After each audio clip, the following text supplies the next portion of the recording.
So if you've been following along, you know now that I am in the process of building two Yellowstone Park stagecoaches. One is an 8-passenger and one is an 11.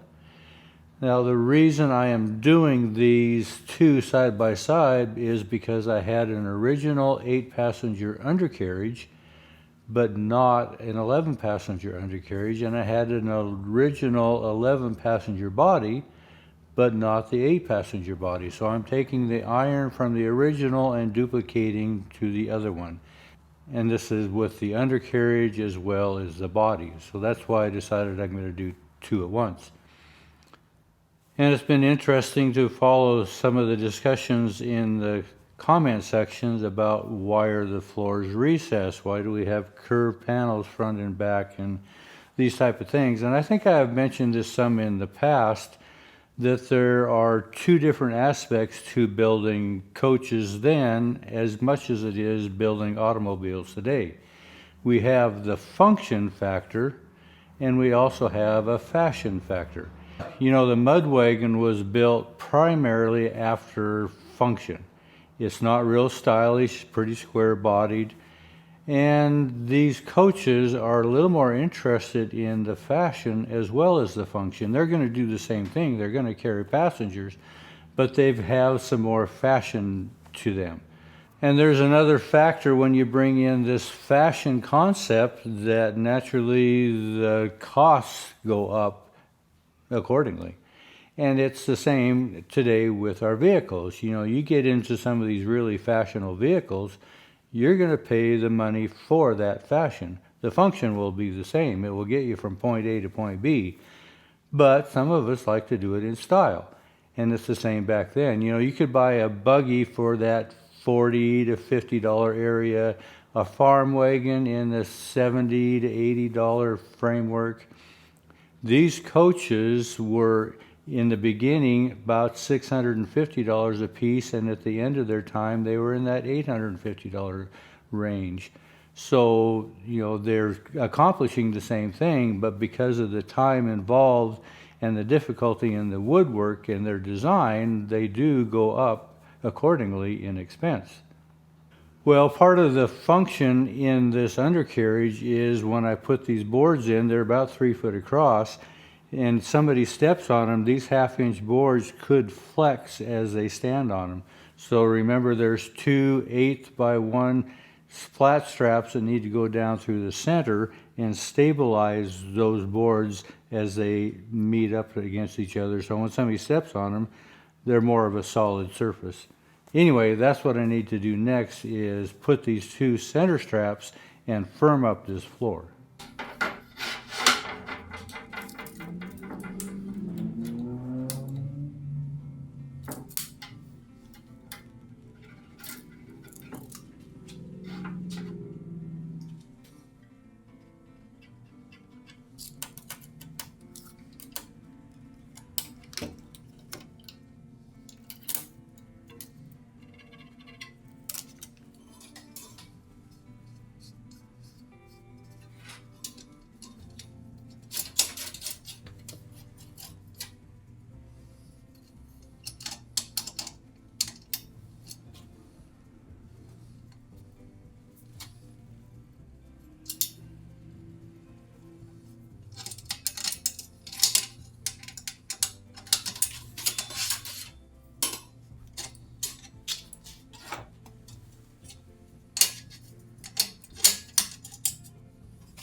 So the ends of these center irons are going to get a screw as they're screwed into the cross frames, but everything else is going to have to be riveted. So instead of following the same pattern that's down the vertical frame irons, I'm just going to come in, an inch, inch and a half or so, and it'll help keep this joint between these two boards stabilized. So I don't really need one in the center. I'm just going to straddle that joint on each of these floorboards.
So I've got my center point here, and I want 10.5 inches between. So I've got it marked out here where I want the inside of my irons, right about in here. I'm going to push my corners up tight. I'm going to clamp that into place.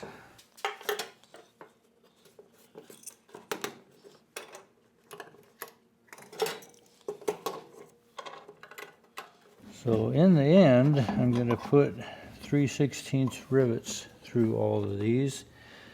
But to begin with, I'm going to put 3/16 carriage bolts in there. Heads on the other side, nuts on this side, so I can tighten these down. And I'll do that through the whole stretch of these irons so everything is in place. Then I'll come back one by one and remove the bolt, put the rivet in, and actually rivet them in place. A nut could possibly come loose, and so I'm going to rivet these to where they will never come loose. So my goal is to suck this up tight against this corner just like I did the outside ones. So I'm going to start here. I've got some 3/16 by about 1.5 inches.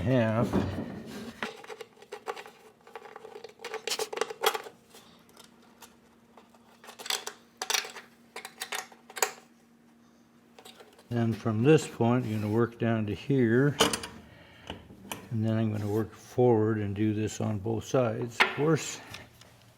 So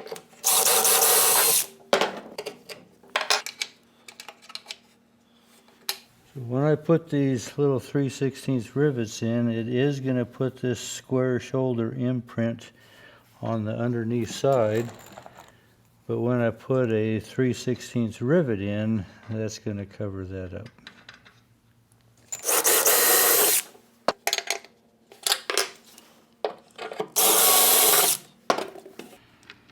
So this is going to be a little bit of put it together, take it apart, put it together, take it apart. If you remember, just like the side irons, these have to be recessed down to where they are flush. But I want these to be exactly in that position as if they were screwed in place. So I don't want those moving. So now I'm going to take, just like I did on the two outside ones, and recess these down.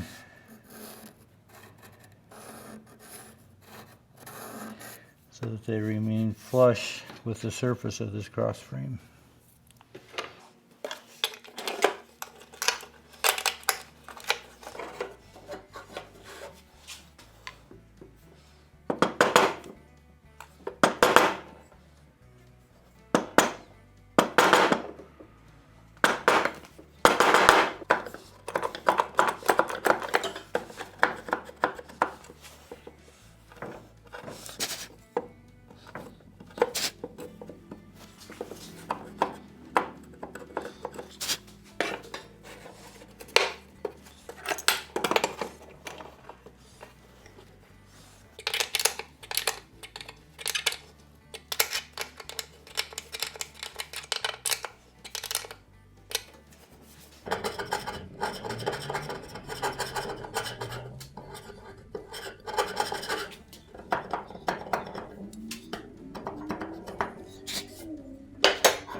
Well, before I turn this back over, right now is the easiest time to kind of seal up this underneath side.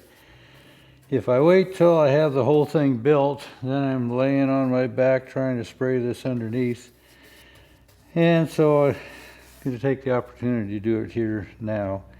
This is just a linseed, and I do thin it down about 30%. I want it to soak in well. I'm just going to seal up this bottom while it's easy.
Well, as I was oiling the underneath side, when I turned it over, realizing that when I put all the framework in for the seats and the cross framing and the seats themselves, it is really difficult to get in with my spray gun, because that's usually how I paint, and do the inside as well. So I decided, well, while I got a brush wet, I might as well do this too.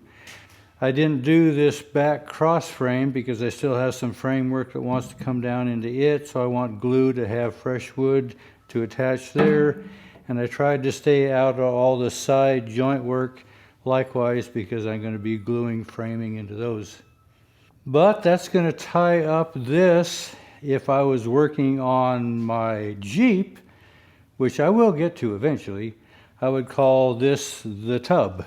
But the main framing floor, this is a basic assembly, and then I start putting the rib cage on and going up from here. After I catch the 8-passenger up to this point too. Anyway, appreciate you coming along. Thanks for watching.